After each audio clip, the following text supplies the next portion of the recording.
بسم الله الرحمن الرحim. Ew pirsiyarê mama Sawa Abdullah Masa Abdullah'ın şu sorusu ka fermûd yema çi şöyle Sûdiyek man söylediğim gandû bi Gazze'li kardeşimize Gazze nasıl bir faydamız dem hemû dokundu? kobûna û masarîf û eftana Bunca masraf ve طبعا toplantı يما ile بدلنياية وسود man gandû.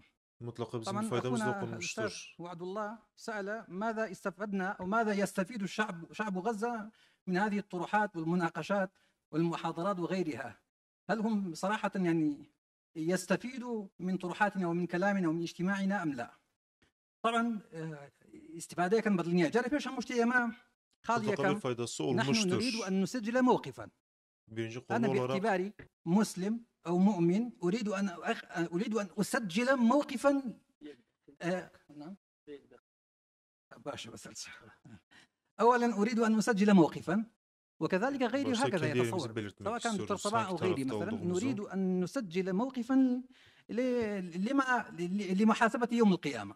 هذا أولا. ثانيا Kıyamet günde hesap يعني verebilmemiz için أنا أنطلق صراحة من المجال الاجتماعي والسياسي الذي أعيش في إقليم كردستان. من هذا المنطلق كتبته وشرحته وحللت الموضوع. لذلك النقطة الثانية يعني أريد أن يعني مسألة التوعية، يعني أريد أن أشارك في مسألة توعية المسلمين بخطر الصهيونية ليس على شعب فلسطين وإنما على الشعوب المسلمة في المنطقة كلها، خاصة في منطقة الشرق الأوسط. هذا ثانيا.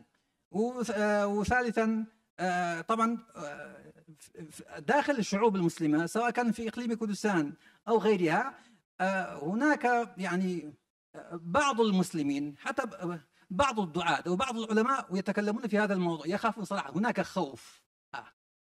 خوف يعني منشور داخل المجتمعات المسلمة وأدى به كثير من العلماء والدعاة لا يتكلمون في هذا الموضوع. لذلك أنا أريد أن يعني أعلم غيري أو أفتح طريق لغيري حتى يكون عنده غيرة دينية ليتكلم في هذا الموضوع وينشر التوعية داخل المجتمعات المسلمة. جزاك الله خيرا.